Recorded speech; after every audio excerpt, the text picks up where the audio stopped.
going on, YouTube? Welcome back to another video. Today we're going to be talking about what it's like to own a 370Z. This is my 2011 Nismo 370Z. I've owned it for 3 years. Let's get started with the cold start and hop right into the video.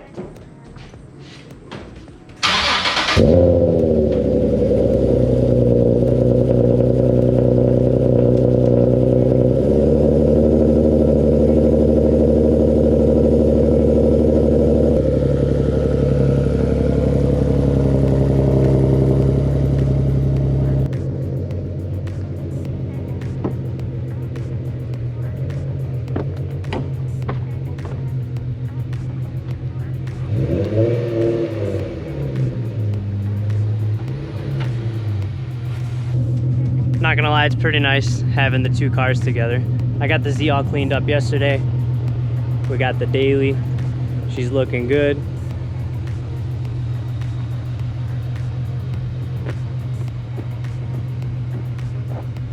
Goals. All right, I found a nice park over here to hang out and go through the whole car with you guys.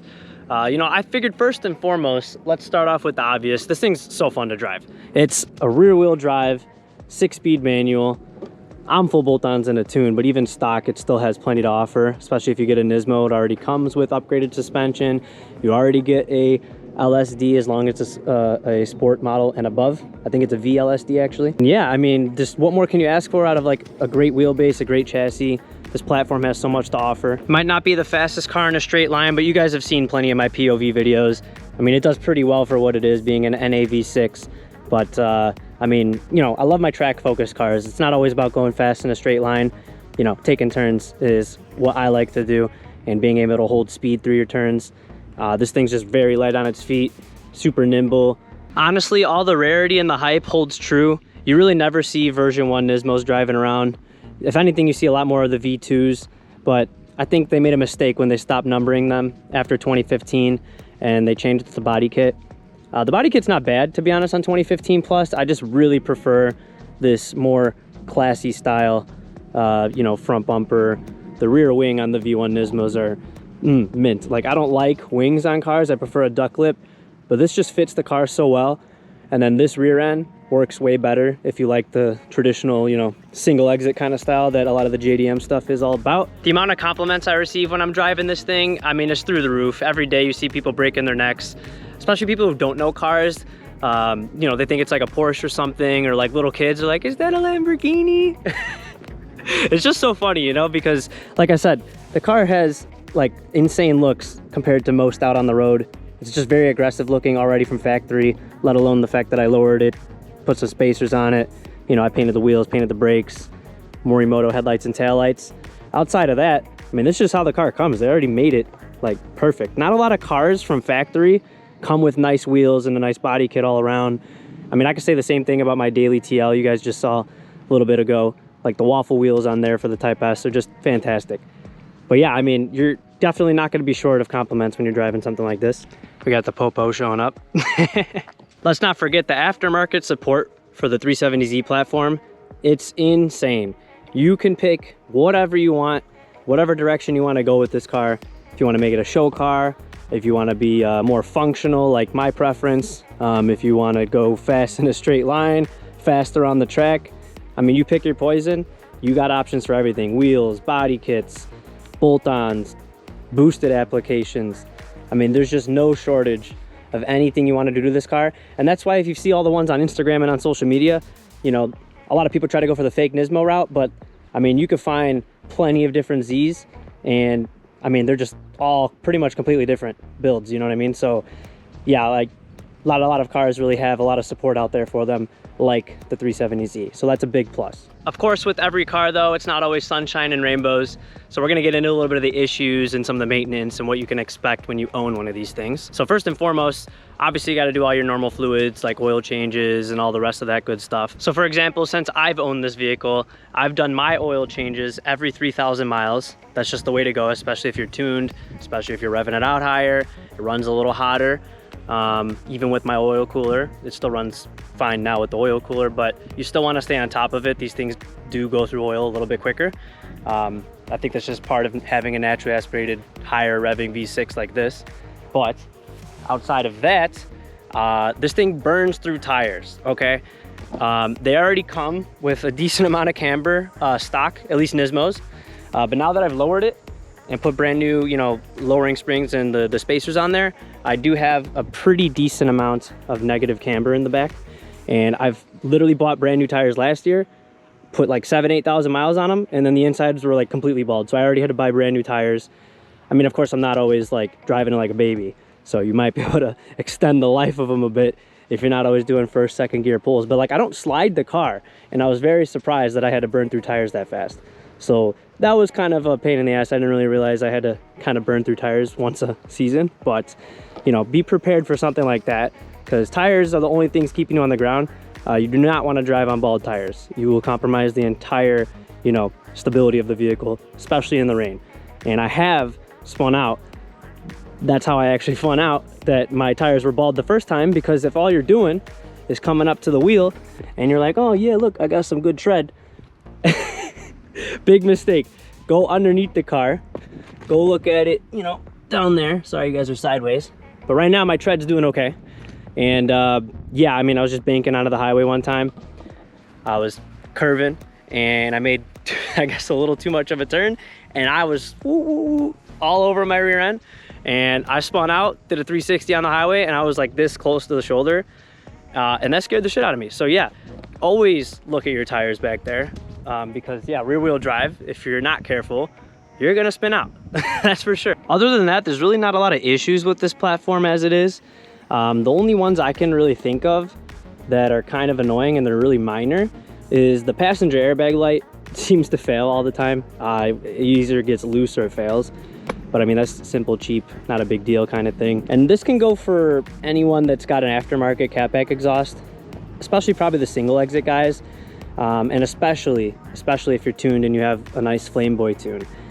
You get a lot of exhaust leaks. I've had an exhaust leak on my custom Hall Built Performance 3-inch single exit like 4 or 5 times now, and it's back again, if you couldn't really tell from that cold start.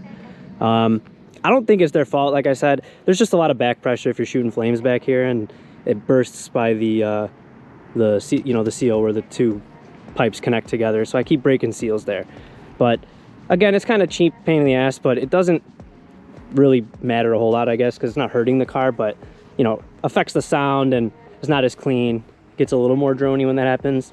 But just something to consider if you're going to be tuning it, if you're going to be shooting flames. Just be prepared for something like that. Other than that, the first thing I would recommend doing for everybody is your clutch. And not only a full clutch replacement, because the stock slave cylinder on these, they will fail. So you have 2 options you can go with. You can either do a upgraded heavy duty slave like myself, or there's like a C-Mac kit that could delete that whole system. I mean, there's pros and cons to both, but both of the options are significantly better than stock. So I have a Z1 6-puck clutch with a 14-pound lightweight flywheel, and I did finally switch to an RJM clutch pedal. That helped a ton. I should have done that first. The clutch pedal itself, it's not that great. It's very springy, very long throw. If you do the RJM clutch pedal, it removes that springiness feel and it becomes much more of a mechanical feel, which helps you modulate the clutch much better. The throw distance is much less. So the drivability went up a ton, even though it's a pretty aggressive clutch setup for what it is. But you're definitely gonna wanna do your clutch and slave cylinder so you don't get stranded on the side of the road and you can't shift your car anymore. All the issues I just mentioned have to do with specifically any 370Z. Now, when it comes to this exact 370Z, if you go with the version 1 Nismo, or you decide to add a version 1 Nismo front bumper like some like to do, just so you guys know, this front bumper is a pain in the ass. I had no idea getting into it that it was gonna have so many problems. And what I mean by that is, besides it looking great, which is always nice, it just pokes out really far, and especially if you're lowered, it's like half of an iPhone off the ground, like 3 or 4 inches. You're gonna be hitting some stuff, especially if you don't take a nice steep angle where you're headed. And like, it's just not very structurally sound. Like, you need aftermarket like brackets or other things to help support it up, which I have not done yet because I've had it fixed like multiple times. But what I mean by that is, like, the fender liners, they don't stay in that good. Don't even get me started on that. The amount of rock chips this thing gets, granted it's 2011, I've never had a PPF or anything like that. I did have it ceramic coated, but I mean, this goes for all front bumpers. You gotta have to take care of that. But the fitment on this front bumper, it gets a little wonky for sure. And it's just really hard to keep it nice and clean. So if you're gonna do one, or if you have one, definitely check out all the other aftermarket options you could do to help support this bumper, because honestly, it's been a nightmare. I just can't wait to wrap over it and make it look much prettier at this point. But yeah, I mean, it just is what it is. I mean, I didn't know better because no one really talks about it. But yeah, this front bumper, it's a nightmare, I'm not gonna lie. Another thing we could talk about is the transmission in this car. Now, I believe through the years they have made some changes. And last time I remembered when the car was taken apart, I believe it's the CD008 in my vehicle. The transmission's great. It's a lot better than the previous 350Z, if you guys remember my notorious third gear grind and my fifth gear issue. You know, the synchros are just weak and they would always fail. But in this one, they're much stronger, much more engaging. But every once in a while, like, or just going into fifth gear, you kind of got to like baby it into it. It doesn't really like if you go fast into it. Unless you're like full throttle from fourth to fifth, for some reason it doesn't give a shit about that. But if you're trying to just like daily it, you got to like granny shift fifth gear basically, because it seems to like not like it a whole lot. Upshift or downshift. But outside of that, all the other gears are like pretty much totally fine. I believe there's no other issues with the transmissions that I know of. And you know, I bought it with 42,000 miles. Currently it has 62,000 miles. So I put 20,000 miles on it. I've had it for 3 years and I've done all my maintenance possible. But that's it. You know, I mean, the transmission's fine at a whole lot of power, but just know that sometimes the synchros, they don't like, you know, some of the stuff you do. I almost forgot. This is more my fault as far as an issue goes, but noteworthy to talk about. I did do a track day before and I want to do some quarter-mile testing. And if you guys remember that video, I can link it down below. But I did launch control for the first time on a full prep surface. And let's just say that didn't go so well. I had a lot of wheel hop and I basically broke the stock axle, and then I popped one of the oil lines from the oil cooler, which the oil cooler thing might have just been from the way it was installed in its fitment. But I definitely broke the axle for sure because too much power was put down on a prep surface and it couldn't handle that. So I went with just back to stock again because I'm not like launching this car on a prep surface all the time. So on the road is totally fine.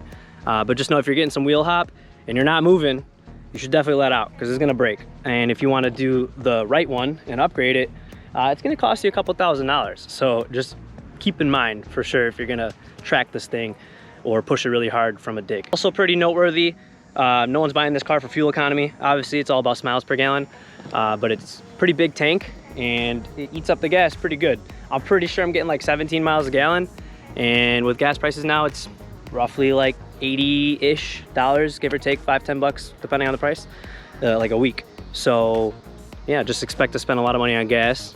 That's for sure. All right, let's talk about its practicality. Honestly, overall for what the car is, it's pretty good. Let's see, let's open this up. If no one's in your passenger seat, then you can obviously use all this space right here. Obviously there's no rear seats in the Z, but they do give you a couple storage cubbies back here. And then you have a decent sized trunk. I'll open it from the back, but I do have, in my case, aftermarket 10-inch subwoofer that kind of takes up a good chunk of it. So I am down on some capacity there, but I'll go ahead and open it up and show you what it looks like from the back. So yeah, back here, you have a pretty big opening because it's a hatchback. But like I said, I got my subwoofer back here and I guess jumper cables, but you know, it's not super tall, but definitely for like grocery shopping and basic stuff, you're gonna be all good to go. But I would not expect to do much more than that. And speaking of practicality, obviously the vehicle is pretty low. We already went over that. So you just gotta be very cautious of roads you're going on. And if you're afraid of rolling back because it doesn't have the anti-rollback feature, you know, make sure you're good with your clutch modulating on the hills and stuff. Outside of that, you know, it's rear wheel drive, of course. So, you know, I live in Chicago, so our area, I can only really drive it in the summer because in the winter, I think it's pretty sketch and I don't want to put the Nismo through that, that's for sure. I used to daily the 350Z in the winter, but I was fortunate enough to have aftermarket wheels for the summer, and then I had the stocks with winter tires. That was a big plus to help survive the winters. And it's doable, don't get me wrong, but you know, it's not the best for that.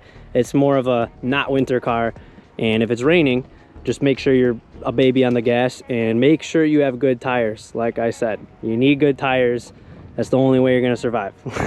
With all that being said, I don't really know what else to touch on. I really enjoy the car. I plan on keeping it much longer. I really want to wrap it. I want to add all the carbon bits.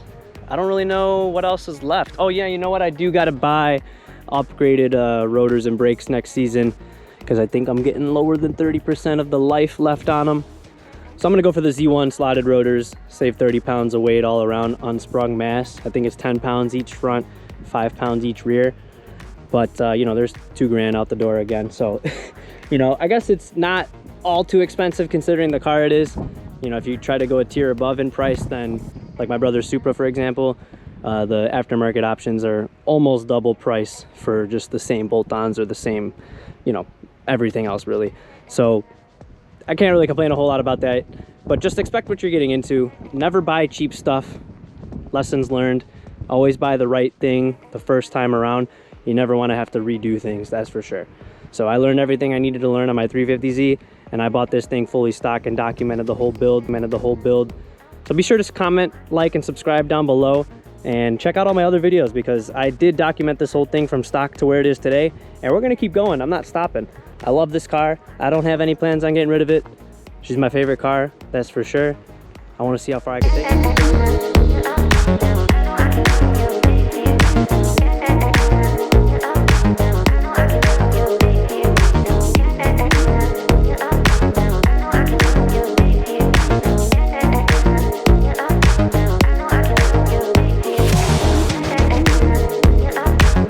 Before we wrap up today's video, I know what you guys like best. We're gonna do some POV in the Z. I can't go too crazy though, because admittedly, I am on supervision at the moment because I made some mistakes, and it wasn't even in the Z, so don't even get me started. But yeah, the police back there, they don't want me messing around anymore. So basically, we're just gonna be careful, but I'll do a couple little accelerations for you guys, give you an idea of what it's like to drive one of these things. And I have my ASMR full POV video. I'll link that in the description down below as well, if you just want nothing but the raw driving, uncut footage right there. And let's get behind the wheel and see how it drives. There's that passenger airbag light I've been telling you about. But I got a nice little back road here we're gonna hit.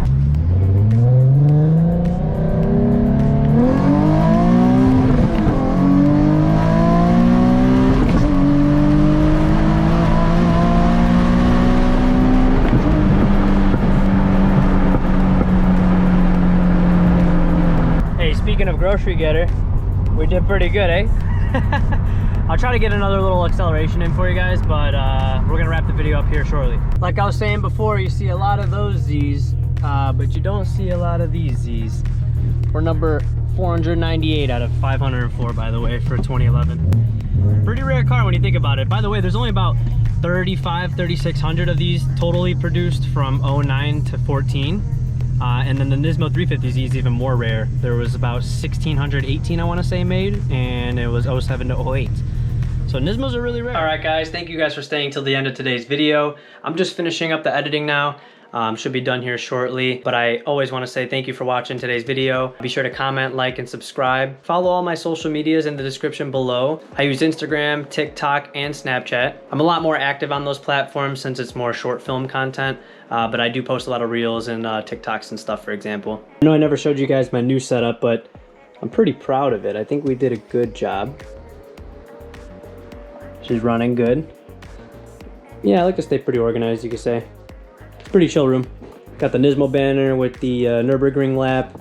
I do have over here Nismo GTR, a couple little things, and front of the Nismo GTR over here.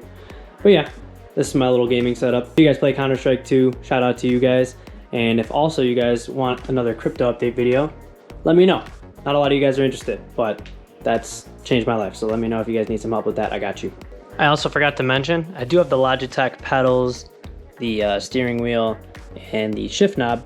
I highly recommend that if you guys are playing Assetto Corsa, or you guys want to play like Forza Horizon 5 or any car game for that matter. Much better than using a controller. It changes the whole game, makes it much more engaging, much more fun, especially for the guys like me who got to put our summer cars away that are stick shift.